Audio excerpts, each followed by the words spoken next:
I want to do is I want to make sure my feet are like this, because you're never standing, usually you're not standing like this whenever you're about to get into an altercation. Usually you're flat-footed, or you're walking away or something like that, and the guy grabs your hand or something like that.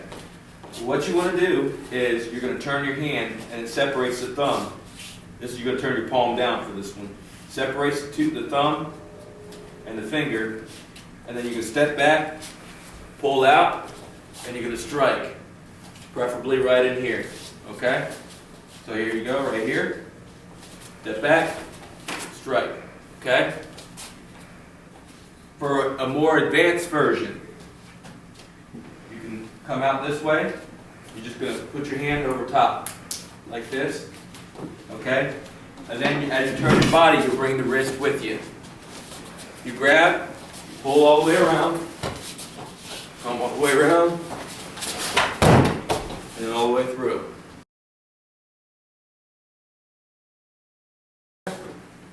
No, I guess you could say it's variegated. Because for this particular throw, they're actually going over the wrong shoulder. But really, I like to go all the way around, because whenever they go over this one, they have a hard time planting their hand, and they land it right there and their face is towards you. So you can play soccer or whatever it is you're going to do with it. Across. Basically, grab the first one. This one is Ichi, which is wrist escape 1. And this is, that's the pop out, go like that. Well, the only difference between this one and that one is you're going to turn the opposite way, and instead of having your palm down, you're going to have your palm up. And the reason why is because if you have your palm down, he's still got a hold of you whenever you're going to pull. But if you turn your palm up, it separates those fingers that we were separating in the first one. And whenever you pop out, like this here, make sure you're ready inside of a fighting stance, okay? It's not guaranteed that you're going to hit this guy. You want to be ready in case you pop it out and he ducks it, okay? Now what I like to do is whenever I pop out of this one, I like to hit with my forward hand, because my forward hand's the closest striking hand that I got. So I try to go with the forward hand. You can see this coming a mile away. So, but if you get right up in a 45-degree cut, it's a lot faster, it's a lot more effective. The dynamics of it is, all I'm doing is I'm turning my palm up, and I'm starting in a square stance like normal. Take a step back to my fighting stance, okay? Don't pull back like this, pull out. When you're pulling out, you're loading, you lunge for the load. For the strike. You're lunging for the strike. That way everything's going in there, okay? And still it's that same spot right there, but it's on the other side of the neck. Okay?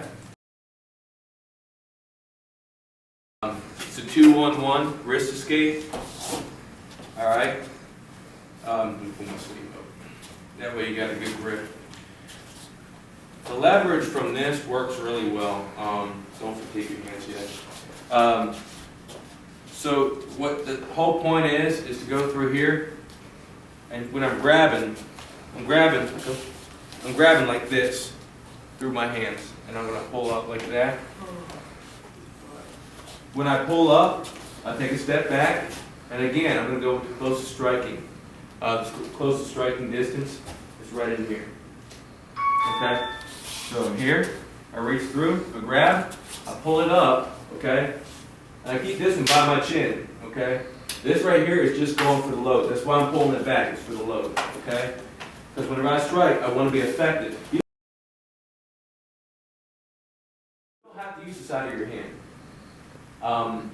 Whenever you're freaking out, you have a fight or flight thing that kicks in, and sometimes you can't target with just a little part of your hand. So you can use your whole forearm. Right in there, okay?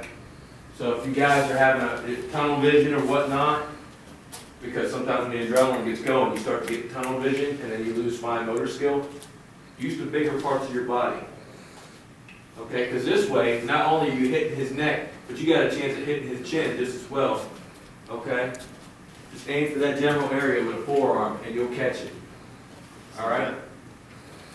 So, once again, we'll grab here, pull out, okay? Notice I'm in my fighting stance when I pull out, okay? Knee slightly bent. Now I'm going to strike, okay? If he moves behind me from that technique, okay, and you're automatically going to want to turn. He's going to expect you to turn, okay? And when he sees you turn, he's going to expect something like this, okay? So when you turn, give him one of these. Right in here, at the kneecap. Matter of fact, you can hook the inside of the thigh. When you hook the inside, that's real painful. I don't know if you guys ever been hit there. If you turn and you hit right in there, you can hit up in here, okay? Because he's expecting this. If you get this moving, and then you hit in there, he's looking up top while you're hitting down bottom, okay? So the whole technique, I grab, pull out, okay?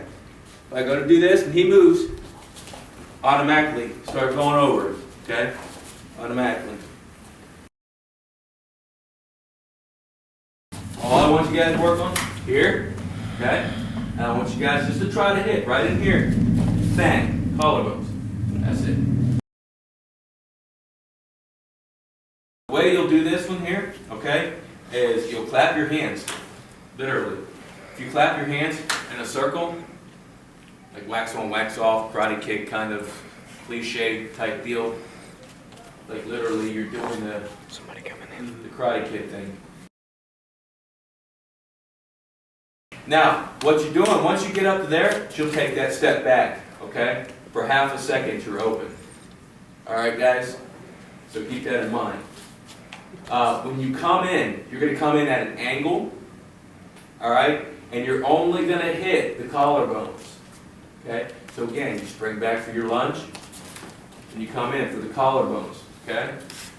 You don't want to hit the tops of the shoulders, you don't want to hit the sides of the neck, you're going for the collarbones. I don't know if you guys ever witnessed somebody get their collarbone broken, but you know they have a hard time moving around after they get it done.